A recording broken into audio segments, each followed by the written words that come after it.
Phil Jackson told another highly respected writer in the business, and Howard Beck, formerly of the Times, who covered the Knicks for so many years there, now with Bleacher Report, talking about LeBron James and the state of offensive basketball today, saying, when I watch some of these playoff games and I look at what's being run out there as what people call an offense, it's really quite remarkable to see how far our game has fallen from a team. And Phil Jackson then said, I watch LeBron James, for example. He might travel every other time he catches the basketball if he's off the ball. He catches the ball, moves both his feet. You see it happen all the time. There's no structure. There's no discipline. There's no how do we play this game type of attitude. I'd love to get your thoughts on that quote, Adrian. Well, I think you look at Cleveland, the team that they had in the finals. They found a way to playing through LeBron James with a lot of isolation. They had a group around LeBron James that if you took James off and you tried to send them into an NBA regular season, they'd struggle to score 80 points a night. They'd probably struggle to win 25 games in an NBA season.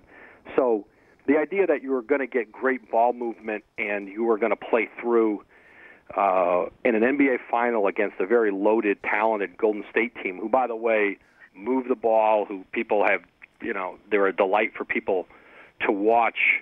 I think David Blatt did what he had to do in Cleveland to adjust to all the personnel losses they have and play through the best player in the world, and got to a Game 6. When you win 17 games in New York, your focus probably should be on rebuilding that team. People certainly talked about Michael Jordan for a very long time, that he'd get away with travels, and it's great that Phil wants to fix the state of the league. He probably should worry about the $12 million a year he's getting paid to try to fix New York. Yeah, my first thought, Adrian, was without Love and Kyrie, what's he supposed to do? Throw it to the wide-open Knicks that Phil got the Cavs to take just to watch them clang it off the iron? I mean, what else is he supposed to do? Listen, when I'm sure David Blatt getting to Game 6 of the NBA Finals with that group, whatever criticism you want to throw his way, I'm sure he's happy to take it, and would probably not want to switch places with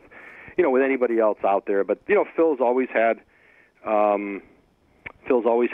strong opinions, and that's part of the thing with Phil. But I think now he's being judged a little differently, and how he's going to build, and his ability here to show he can build an organization and build a team. And in the end, people are going to get back to that issue with him and see what he does this week, see what he does in free agency, and see if the Knicks can come out of this summer in better shape. I know Phil's taking bows and he wanted some Executive of the Year votes for what he did in the regular season.